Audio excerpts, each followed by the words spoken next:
En Zambie, l'Alliance de la société civile pour le renforcement de la nutrition a invité lundi 28 mars 2022 le gouvernement à envisager de réintroduire les subventions sur le carburant afin d'éviter une éventuelle augmentation des prix du carburant. Selon le coordinateur national Matteo Mourou, cela est dû au fait que toute nouvelle augmentation des prix du carburant aura un impact négatif sur le coût de la vie, en particulier pour les personnes à faible revenu. Selon les informations, il est prévu que le prix du pétrole connaîtra une hausse au-dessus de $100 le baril au-delà de mars 2022, d'où la nécessité pour le gouvernement de mettre en œuvre un plan durable.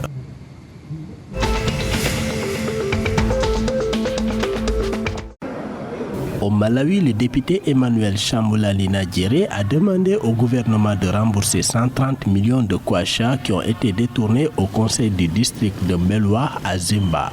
S'exprimant au Parlement, le parlementaire de la circonscription de Zimba Sud a déclaré que le ministère des Finances pouvait aider le conseil à rembourser le montant manquant qui est destiné au fonds de développement des circonscriptions. À l'en croire, l'ensemble des circonscriptions de Zimba Sud a perdu 130 millions de kwacha. Emmanuel Chamboulani Nadjere a également demandé au ministère du gouvernement local d'expliquer à la Chambre les mesures prises par le ministère concernant les fonds manquants.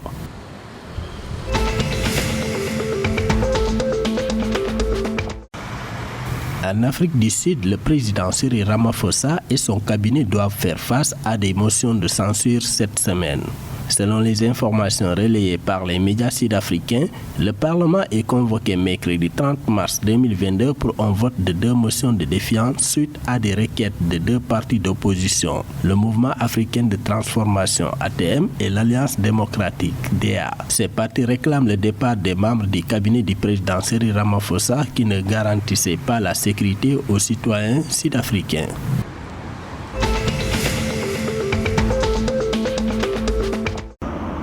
Au Zimbabwe, le parti au pouvoir, le ZANU-PF, est accusé d'avoir ignoré une ordonnance de la Haute Cour de 2018 lui interdisant d'utiliser les élèves et les écoliers pour des rassemblements politiques. Selon les informations relayées par les médias zimbabwéens, des écoliers d'une école de la ville de Chitangwiza ont été vus lors d'un récent rassemblement du président Emmerson Mnangagwa. Le ZANU-PF est en train de faire fi de la loi et de saper les institutions de l'État. Les écoles ne doivent pas être utilisées à des fins partisanes, a déclaré le président de l'Amalgamite Rural Teacher Union of Zimbabwe, Artus, Obert Massaror. En 2018, le juge de la Haute Cour de Masvingo a interdit à ZANU-PF d'abuser des élèves après que Veritas, au nom d'Artus, ait déposé la demande.